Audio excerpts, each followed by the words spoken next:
Hoje irei apresentar um pouquinho sobre a minha experiência como farmacêutico trabalhando na unidade de terapia intensiva.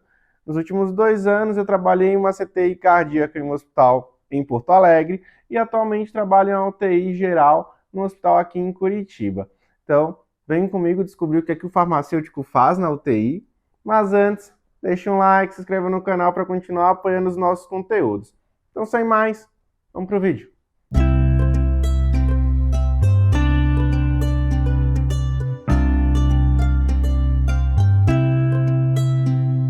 Bom, inicialmente é importante deixar claro que a nossa atuação também depende de diversos fatores, como as próprias rotinas do hospital em que a gente trabalha, como também do próprio sistema que a gente utiliza para fazer triagem dos medicamentos, para fazer a análise das prescrições. Então, eu vou trazer mais ou menos como foi a minha experiência, mas pode também não ser a realidade, tá, de outros farmacêuticos. Mas, vão deixando aqui o comentário de como é que é a atuação de vocês em outras unidades. Se tiverem alguma dúvida ou alguma curiosidade, pode deixar nos comentários que eu vou ter o maior prazer de respondê-los, tudo bem? Mas então, o que é que um farmacêutico de UTI faz? O que é que a gente... muitos se perguntam o que é que o farmacêutico de UTI faz, para que a gente está lá, qual é a nossa função. Bem, eu geralmente separo a nossa função em duas linhas, uma linha mais gerencial e uma linha mais clínica. A mais gerencial é para garantir o fornecimento de medicamentos para 24 horas para que a unidade possa ser tocada, né? Para que a gente consiga fazer as nossas atividades, para que o enfermeiro consiga infundir os medicamentos, que o médico, enfim, que já prescreveu, tenha a garantia de que o paciente vai fazer o tratamento para 24 horas.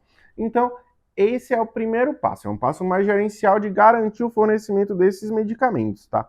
Então, na CTI a gente tem uma particularidade porque a gente tem muitos pacientes que estão internados e com medicamentos em infusão contínua. Então, a primeira coisa é garantir que a gente tenha esses medicamentos de infusão contínua para esses pacientes em 24 horas. Então, para que eu não fique calculando, enfim, as vazões, tudo isso, porque o que acontece? A gente primeiro tem que ir lá verificar qual é a vazão do medicamento ou a velocidade de infusão de cada medicamento, para que a gente possa fornecer uma quantidade específica de medicamentos para aquelas 24 horas. Então, o que eu fiz? Eu acabei desenvolvendo uma planilha no Excel para automatizar esse processo, tá?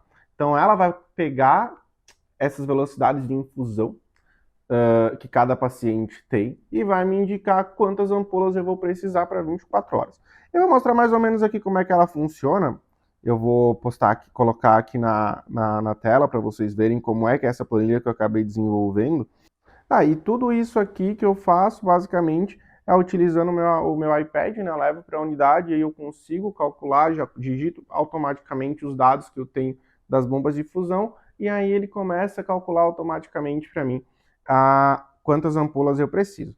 Então aqui do lado eu coloco, por exemplo, a quantidade de padrão de um plano de tratamento, por exemplo, noradrenalina, eu utilizo quantas ampolas? 3 ampolas no total de 100 ml, vasopressina, essa diluição aqui que eu faço, esse número de ampolas.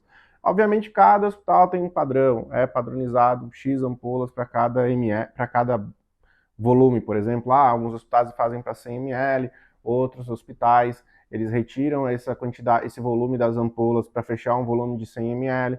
Então, cada hospital tem um padrão, tem um sistema de padronização diferente, tá? Estou citando um exemplo daqui de como eu faço. Mas aqui, mostrando na minha tela o que eu tenho. Eu tenho, por exemplo, aqui, 12 pacientes, vamos dizer que eu tenho 12 pacientes nessa unidade de terapia intensiva. E aí, para cada paciente, por exemplo, eu posso ir lá, esse paciente do box 4 tem 10 ml hora de noradrenalina. E está usando, por exemplo, 2 ml hora de vaso, está sedado com 5 ml de fenta e, por exemplo, 10 ml de midazolam.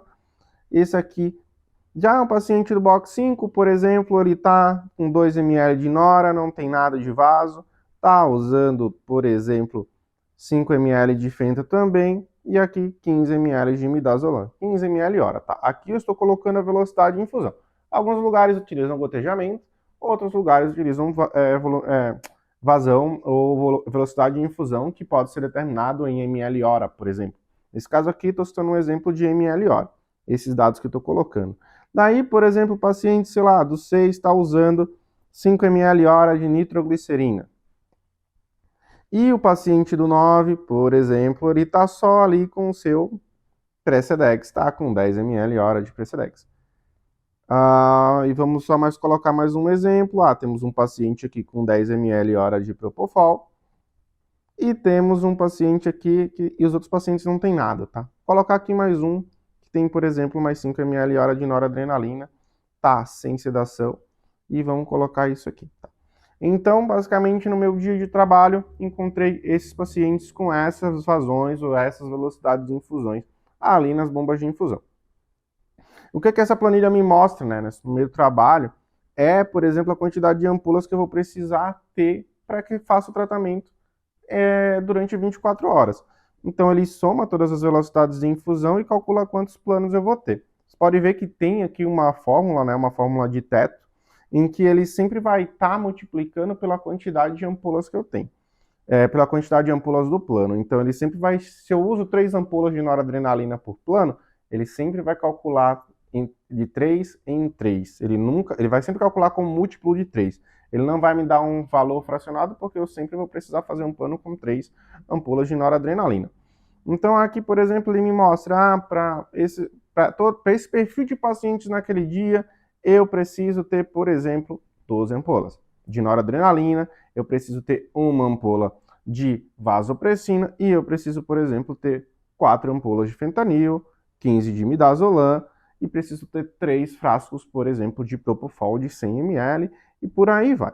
Então essa é uma das planilhas que eu mais utilizo, assim, que me ajuda bastante a monitorar a quantidade de medicamentos que eu vou utilizar em 24 horas. Daí eu posso simplesmente, ali no sistema, definir, eu vou enviar esse quantitativo, ou vou deixar um percentual a mais desse quantitativo para que eu possa garantir, obviamente, né, por exemplo, o vasopressor, a gente nunca sabe se vai subir mais a velocidade de infusão desse vasopressor, depende muito da clínica do paciente, ou se a gente vai acabar, ou se esse vasopressor está num processo de desmame, e a gente está diminuindo a vazão desse medicamento. Então, geralmente esses medicamentos a gente até tende a deixar um pouquinho a mais, enfim, para que a gente possa garantir que não vai faltar nenhum desses medicamentos aqui na unidade. E assim a gente garante também que tenha fornecimento adequado, sem, por exemplo, ter nenhum tipo de estoque numa unidade. Então eu gosto bastante de usar esse tipo de planilha, porque aí a gente vai evitar também, inclusive, calcular manual isso, sabe? Só a gente vai lá, eu vou lá pelo menos todas as manhãs, coloco esses dados aqui no computador, no meu tablet, e ele já calcula tudo automaticamente. Então fica bem facinho de utilizar. Bem, aí depois dessas atividades gerenciais, né, que garantiu o fornecimento de medicamentos para a unidade, uma das coisas que eu gosto, um dos pontos que é mais importante assim na nossa carreira como farmacêutico, uma coisa bem nova, né, surgiu há alguns anos, é a parte de farmácia clínica, né? Quando a gente vai poder atuar junto com o paciente, com a equipe multiprofissional, para garantir uma maior eficiência da terapêutica e garantir a maior efetividade do tratamento desse paciente. Então, o que eu costumo fazer? O que eu acho importante de se fazer? Primeiro é analisar o quadro clínico do paciente. A gente não pode avaliar e analisar uma prescrição médica, analisar, por exemplo, incompatibilidade entre medicamentos e tudo mais, sem antes entender pelo menos qual o quadro clínico desse paciente. A gente precisa fazer uma anamnese bem estruturada, entender qual a doença base, entender o motivo que levou o paciente àquele hospital ou àquela unidade. Bem, o paciente rebaixou o nível de consciência, o paciente está hipotenso, está em sepse, qual o motivo que realmente trouxe o paciente para a UTI. Então esse é um primeiro ponto, é fazer essa anamnese completa, é analisar as comorbidades desse paciente. É um paciente que é hipertenso, ele é um paciente diabético, ele é um paciente que tem, por exemplo, teve algum CA, fez alguma cirurgia prévia, ele tem alguma doença que está ativa, por exemplo, tem uma hiperplasia prostática, é um paciente DRC, é um paciente hepatopata. Tudo isso precisa entrar na nossa visão e na nossa anamnese desse paciente, porque isso também vai definir como vai ser a nossa abordagem com relação também à equipe, como é que a gente pode sugerir uma otimização de terapia. A gente não consegue otimizar uma terapia, por exemplo, sem conhecer bem o quadro clínico desse paciente. Então, basicamente fácil, a gente está lá, revisa, eu como profissional, vamos lá, vamos revisar o prontuário do paciente, vamos visitar esse paciente na beira-leito, vamos olhar para esse paciente, um paciente está entubado, É um paciente que está em área ambiente? É um paciente que dá para conversar? É um paciente que dá para conversar, a gente vai lá e conversa com o paciente, tem que entender o que ele faz. Como é que está o parâmetro do ventilador desse paciente? É um paciente que já está em espontânea? É um paciente, por exemplo, a gente olha para o monitor, como é que está o monitor desse paciente? Como é que está a pressão desse paciente? Como está a frequência cardíaca? Como está a frequência respiratória? Está saturando? Ele está saturando 100%? Está saturando acima de 95%? Ou é um paciente, por exemplo, DPLC que está saturando 90%, 85%? Isso são parâmetros que a gente tem que analisar. E muitos desses parâmetros, além da gente revisar o prontuário do paciente, quando a gente vai na beira do paciente, na beira-leito do paciente, a gente consegue ter essa visão mais ampla também do estado que ele se encontra atualmente. Se é um paciente que está acordado, está em ambiente, não está chocado, enfim, e a gente pode conversar, ele está disponível para conversar, a gente vai lá, conversa com o paciente, entende como é que. Primeiro ele se situar, né, fazer perguntas básicas para esse paciente, para saber se ele está orientado em tempo e espaço também, se ele não é um paciente que está confuso. Mas vamos lá, a gente vai lá, conversa com o paciente, tenta descobrir se esse paciente tem alergia, que é um ponto extremamente importante. A gente, como farmacêutico, também é importante a gente saber fazer a reconciliação medicamentosa. Então vamos lá, vamos conversar com esse paciente. Quais são os medicamentos que esse paciente usa em casa? Ele tem uma prescrição médica ali com ele? Depois que eles nos passam, por exemplo, essa prescrição, ou eles nos relatam esses medicamentos que ele utiliza, quais são esses medicamentos que podem ser importantes a gente recolocar na prescrição imediatamente para esse paciente? Porque, obviamente, o paciente numa terapia intensiva, ele não precisa ter todos os medicamentos reconciliados, e nem se faz necessário. A gente tem que sempre ter uma anamnese, ter uma avaliação muito efetiva para entender o que realmente precisa voltar e o que a gente pode conversar com a equipe médica de, vamos voltar esses medicamentos, ou é melhor deixar esses aqui suspensos, porque não faz sentido a gente recolocar na prescrição. Tá, e em seguida o que a gente vai perceber também? Na hora que a gente entra no leito desse paciente, vamos ver o acesso. Quantos acessos disponíveis esse paciente tem? É acesso central? Quantos acessos centrais? Quantos acessos periféricos esse paciente tem? Isso é de extrema importância, né? Porque muitos desses medicamentos, eles não podem ser feitos em via periférica, ou eles precisam ser feitos apenas em acesso central, ou eles são incompatíveis. Como é que a gente vai conduzir isso? Isso é um trabalho que a gente acaba fazendo bastante com enfermagem, né? De fazer esse trabalho de incompatibilidade. Por exemplo, um paciente, a gente passa lá no leito, o paciente ele só tem um duplo lumen de acesso central e um acesso periférico. O paciente está chocado, está lá fazendo nora em uma via, a gente não vai fazer mais nada com vasopressores, né? E vai ter outra via, por exemplo, lá com os sedativos. E precisa fazer alguns antibióticos, precisa fazer outros medicamentos. Em qual acesso a gente vai conseguir fazer? Será que dá para fazer no periférico? Será que dá para fazer junto com os sedativos? Então, isso aqui é um trabalho do farmacêutico, que a gente precisa ir lá e ver esse paciente. A gente precisa ver quais são esses acessos que esse paciente tem, para que a gente possa já chegar com uma informação prévia, para também ajudar a enfermagem nesse sentido, tá? Então, a partir disso, depois que a gente fez toda essa anamnese, a gente viu o paciente, viu quais os parâmetros que tem nos ventiladores, no ventilador, obviamente, um ventilador, no monitor, a gente viu o estado que ele está atualmente, daí a gente pode, a partir desse embasamento prévio, fazer uma revisão da farmacoterapia, e aí entra um processo de de nossa maior atuação, né?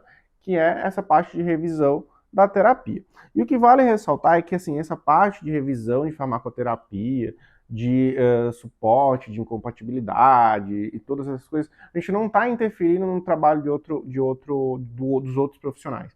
O que a gente está fazendo, na real, ele é mais um processo de dupla checagem, de otimização e de refinamento de terapia. A gente está dando um suporte tanto para a equipe médica quanto da equipe de enfermagem, e isso vai resultar em quê? Em um benefício para o paciente. A gente tem um conhecimento técnico sobre o medicamento e a gente vai estar fornecendo isso sempre para as equipes médicas e para a equipe de enfermagem, para que a gente possa garantir segurança e eficácia desse paciente. Em nenhum momento a gente vai estar lá e vai estar, por exemplo,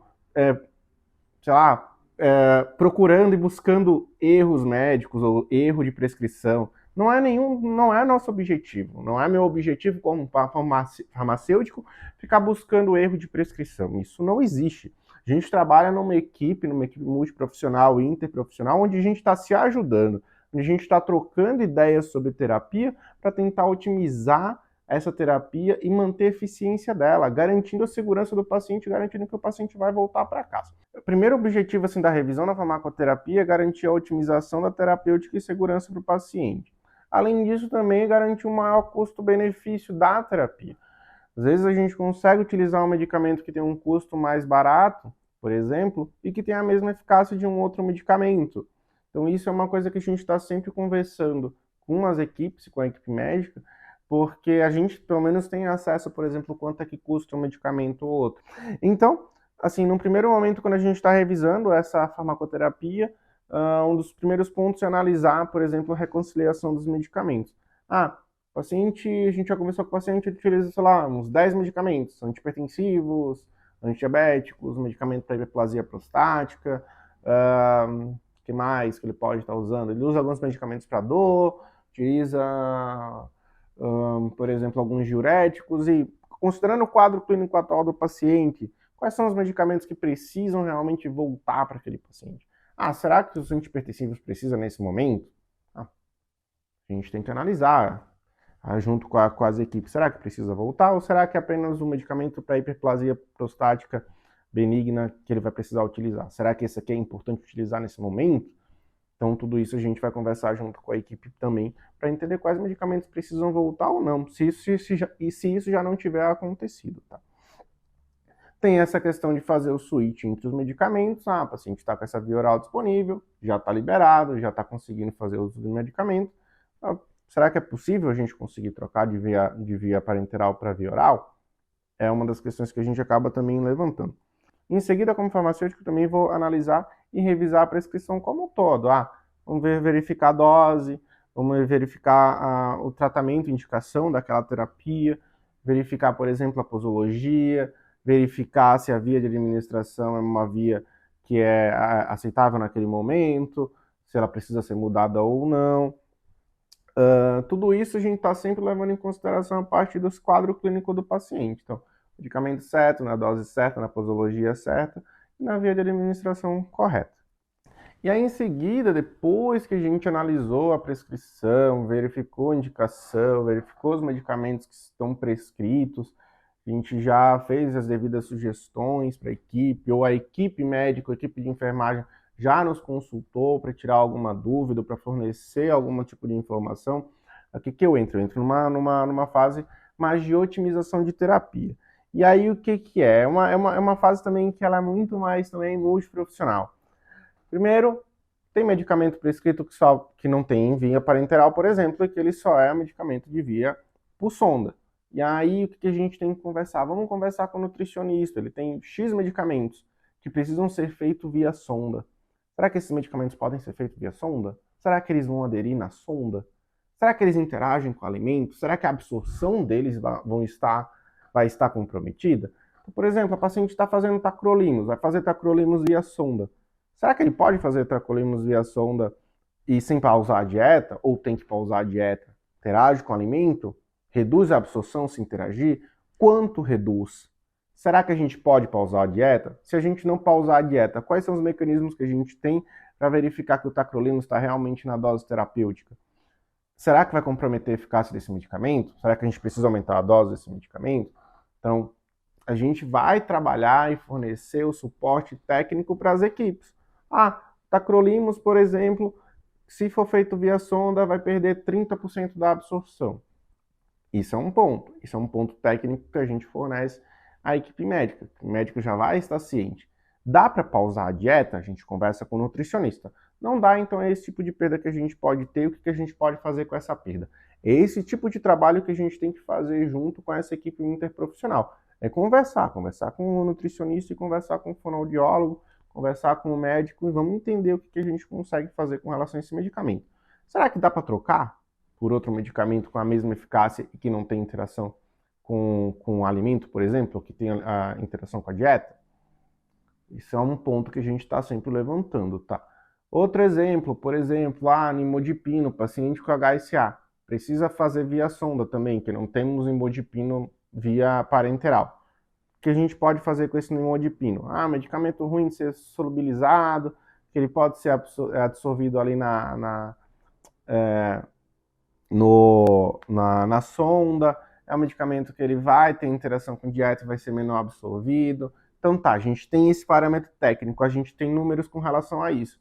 Vamos levar isso para a equipe, vamos discutir o que a gente pode fazer com relação a esse medicamento. A gente pode aumentar a dose, a gente pode alterar, por exemplo, parar essa dieta, o que a gente pode fazer. Então vamos trabalhar sempre com isso. E isso é legal, porque quando a gente vê que multi trabalhando desse jeito, vamos conversar com esse nutricionista, vamos conversar com a equipe médica, vamos trazer essa informação técnica e levar isso vamos levar isso para a mesa de discussão, para a visita multiprofissional, para o round, enfim, vamos levar isso só numa discussão assim que é extremamente benéfica para o paciente, porque como vocês podem ver, é mais uma questão de discutir, de mostrar dado para que a gente leve a otimização para essa terapia. Um outro ponto importante que eu gosto de analisar, que eu preciso analisar, é a parte de incompatibilidade entre medicamentos pelos acessos, né, via parenteral. Então, por exemplo, o paciente tem duas vias só, tem um duplo lumen ali de acesso central e talvez mais uns 2 periféricos, se tiver periférico. E está usando 5, 6, 7 medicamentos em que a gente precisa fazer a incompatibilidade. Por quê? Porque tem medicamento que não pode correr junto na via Y. Se correr junto vai precipitar, se correr junto vai inativar o outro medicamento. Mas assim, eles podem fazer algum tipo de reação que pode comprometer, por exemplo, entupir a ponta do catéter, obstruir a ponta do catéter, por exemplo, ou do acesso, e aí acabar perdendo aquele acesso, ou mesmo perder a efetividade desse medicamento, já que 2 medicamentos podem estar, por exemplo, reagindo entre si e aí perdendo a sua característica principal, né? Que é de fazer o seu efeito principal, porque vai estar reagindo com outro medicamento, vai perder o seu efeito, que pode estar precipitando, enfim, foi inativado. Então a gente utiliza algumas ferramentas, né? Por exemplo, eu utilizo o Micromedics para a gente poder analisar essas incompatibilidades em via Y e aí indicar, nessa via aqui é melhor a gente fazer esse medicamento junto com esse, que esses são compatíveis. E nesse outra via aqui a gente pode fazer esses outros medicamentos que são compatíveis. Alguns medicamentos, eles têm uma incompatibilidade relativa, né? Depende muito também da concentração desse medicamento naquela solução. Se a solução é soro glicosado, se a solução, por exemplo, é soro fisiológico. Então a gente conversa muito com a equipe de enfermagem, com a equipe médica, para entender e para a gente dar essa sugestão, assim, vamos fazer então esses medicamentos nessa via aqui. Tem que fazer um antibiótico. Esse antibiótico dá para fazer via periférica? Vamos fazer periférico. Será ele não interage, por exemplo, com esses sedativos que estão aqui nessa via central? Então vamos fazer junto com esses sedativos. Então a gente sempre está trabalhando junto com a equipe, agora principalmente com a equipe de enfermagem, para a gente poder entender, para a gente poder fornecer essa informação, que é uma informação extremamente importante. Então a gente percebe que a gente sempre está conversando com a equipe multiprofissional, é sempre conversando com a equipe médica, sempre conversando com a enfermagem, e tudo isso, como vocês podem perceber, a gente não está, como por exemplo, corrigindo outros profissionais ou indo atrás de procurar erro. A gente está fornecendo informações técnicas para a gente garantir a segurança e eficácia do tratamento do paciente, porque no final das contas a gente só está garantindo que o paciente saia da melhor forma possível, que tenha um tempo de internação mais curto possível, que possa voltar para casa da melhor forma possível. Além disso, também é importante a gente entender as profilaxias que precisam ser utilizadas para aquele paciente. É um paciente que está, por exemplo, restrito ao leito, que geralmente acontece em CTI. Quais são as profilaxias que ele está utilizando? Está utilizando, por exemplo, profilaxia para prevenção de TEV e TVP, é um paciente que está entubado, está utilizando profilaxia para lesão de mucosa gástrica, enfim. Também são outras informações que a gente precisa ter. A gente faz esse duplo check, né, da prescrição, a equipe médica prescreve, a gente faz essa dupla checagem da prescrição médica, enfim, para garantir também de toda forma a segurança e que está tudo dentro do que é indicado para aquele paciente. Às vezes, enfim, pode ter sido prescrito alguma coisa e dependendo do sistema ela saiu com alguma divergência, a gente está lá para informar a equipe, no sistema saiu tal divergência aqui, vamos dar uma olhada, vamos ver se é isso mesmo, mas a gente está sempre fazendo também esse papel de dupla checagem, que é super importante dentro de saúde, a gente ter esse nível de dupla checagem. A verificação de interação medicamentosa também é outro fator bem importante, daí dá para usar ferramentas tipo UpToDate. Ele tem uma aba lá de interação medicamentosa que é super importante. Então, medicamentos, por exemplo, quelante de ferro, esqueci o nome do medicamento agora. Ele é um quelante de ferro fazendo via oral, o paciente, por exemplo, está fazendo carbonato de cálcio, cálcio elementar, e esse quelante de ferro ele também quela cálcio. Mas aí ele está fazendo cálcio, e aí tu vai estar inativando esse quelante de ferro, por exemplo. Então é uma interação do tipo que a gente precisa tomar cuidado. E que interação é essa? Interação farmacocinética, né? Está interagindo dois medicamentos, eles estão sendo inativados. Está tanto interferindo na absorção do cálcio quanto na absorção desse quelante de ferro. Então o que a gente precisa fazer? Vamos espaçar os horários, vamos olhar na prescrição quais são os horários que estão atrasados, e aí a gente pode passar a administração de um medicamento e do outro para garantir que os dois vão estar sendo absorvidos. Então esse também é uma área em que a gente também, que eu consigo atuar, e aí vou lá, converso com a equipe médica, e esses dois medicamentos aqui, eles interagem entre si. Vamos tentar atrasar de uma forma diferente para garantir a eficácia desse medicamento? A informação que a gente está informando. Outras interações medicamentosas também são importantes, como, por exemplo, aumentar nível sérico do medicamento. Fluconazol aumenta em X% nível sérico de tacrolimus. Estou dando exemplos que estão vindo agora, está na minha cabeça. Aumente X%. A gente informa a equipe que talvez, por exemplo, numa tacrolinemia desse paciente, a gente vai ter um valor que ele é um pouco maior, porque o fluconazol é um inibidor enzimático da enzima que vai metabolizar o tacrolimus. Então a gente vai ter um nível sérico maior, por exemplo, desse tacrolimus. Isso acontece para uma diversidade de medicamentos. E o mais importante é que a gente converse com a equipe e já deixe todos eles cientes. E assim, não é toda interação, né, que a gente acaba informando. Tem interações que têm um nível de relação muito baixo, e nessa ferramenta do UpToDate ele indica qual o nível de importância de cada uma dessas interações.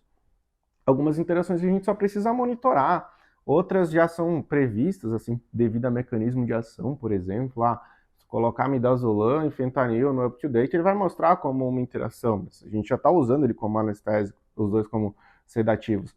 Então, algumas interações a gente não precisa estar sempre relatando, já são interações muito óbvias, mas aquelas interações que são pouco frequentes, aquelas que são pouco relatadas, sempre faz de grande importância a gente discutir com a equipe. A gente vai poder ter, a gente talvez com esse medicamento vai ter um efeito maior, um efeito sedativo maior, se a gente utilizar esse medicamento com esse.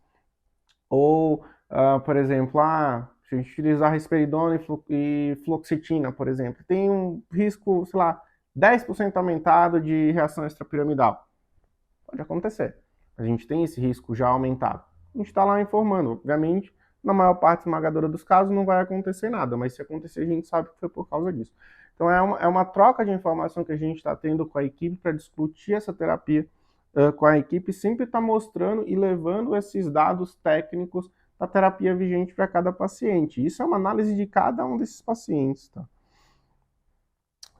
Em seguida também, uma das atividades que eu costumo fazer bastante é com relação à verificação da função renal. Então, o paciente ele já é DRC, tem uma filtração de 15, tem uma filtração de 30, com a creatinine de 2,7. Quais medicamentos vão ter interferência?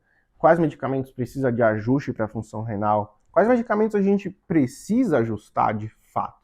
Então essa é uma discussão contínua, uma conversa contínua com a equipe médica. Vale a pena ajustar esse medicamento? O paciente está muito grave. Vamos ajustar agora? Vamos ajustar para quanto? Qual critério a gente está seguindo? Qual protocolo a gente vai seguir para ajuste de função renal? Também é algo que a gente está monitorando. Além disso, também na própria diálise, né? Cada modalidade de diálise ela vai filtrar uma quantidade de medicamento diferente. Então tem medicamento que é filtrado, bem filtrado, a gente consegue dialisar, é bastante dialisável, por exemplo, numa diálise intermitente. Mas a gente faz um SLED, tem uma duração menor, e ela filtra medicamentos, fármacos com um peso molecular, uma estrutura menor. Então, depende muito também da modalidade da diálise que esse paciente está fazendo. Se é uma diálise intermitente, se é uma diálise contínua, se ele está fazendo uma SLED, o fluxo dessa diálise, porque dependendo do fluxo, dependendo do tipo de diálise, a gente vai pegar moléculas maiores, e às vezes moléculas menores. Então a gente precisa entender que tipo de diálise esse paciente está fazendo, por exemplo, para que a gente possa sugerir, por exemplo, um ajuste para a função renal. E qual dose tem que fazer para a função renal? Então, qual dose tem que fazer para esse paciente que está, por exemplo, dialítico? Então, o paciente está fazendo 8 horas de SLED, o ajuste de um medicamento é diferente, por exemplo, de um paciente que está fazendo uma hemodiálise intermitente, que é diferente também de um paciente que está fazendo uma diálise contínua. E além disso, também são feitos outros ajustes. Eu sugiro outros ajustes de acordo com as disfunções orgânicas desse paciente. E aí a gente tem que fazer uma análise de paciente a paciente para a gente poder entender. E a ideia aqui desse vídeo é mais ou menos mostrar um resumo.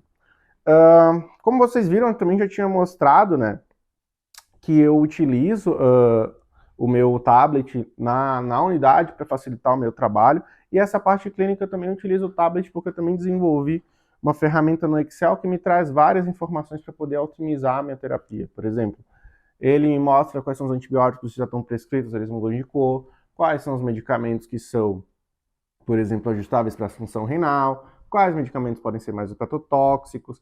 Então ele vai analisar a prescrição e ele já vai me mostrar na minha lista de medicamentos todas essas informações sobre o medicamento que está prescrito para aquele paciente específico.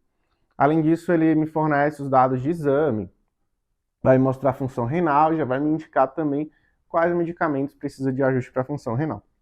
Mas isso vai ficar para uma aula mais na frente, tá? Na próxima aula eu vou mostrar um pouco dessa ferramenta que eu utilizo, dessa minha ferramenta do Excel e como é que ela funciona e como ela facilita a minha vida como farmacêutico para fazer essa anamnese clínica, para fazer essa análise do medicamento, sem eu precisar necessariamente ter que sair e pesquisar algum dado fora. Eu já vou olhar para a minha planilha e já vou saber toda a informação que eu preciso desse paciente, como é que eu faço isso, tá? Então, na próxima aula, eu mostro um pouquinho sobre a minha planilha e como é que eu uso tecnologia para facilitar o nosso trabalho e otimizar e garantir ainda mais segurança e qualidade na terapia desses pacientes. Bem, além disso, vocês viram que eu falei muito sobre a equipe multiprofissional. Então, a gente sempre trabalhar junto. A gente tem um fisioterapeuta que vai estar ali junto com o ventilador e vai nos ensinar muitas coisas sobre ventilador, sobre ventilação mecânica, sobre acidose. A gente vai estar trabalhando junto com a equipe médica, sempre discutindo as novas terapias, as propostas de terapia, ajustes de prescrição, ajustes de dose, ajustes de acordo com tal disfunção orgânica. A gente está trabalhando junto com a enfermagem com essa questão das incompatibilidades, eles nos mostrarem os acessos, para falar mais sobre o paciente, sobre a condição do paciente, já que é a equipe que mais está em contato com o paciente diariamente. Então, com o fonoaudiólogo, a gente vai, por exemplo, conversar para entender se o paciente tem algum nível de disfagia, se ele pode fazer medicamento via oral, se tem que ser sólido, se precisa ser líquido, se ele consegue engolir aquele comprimido, se aquele paciente ele pode fazer o uso de um medicamento, por exemplo, uma solução oral, sem risco de, por exemplo, broncoaspirar.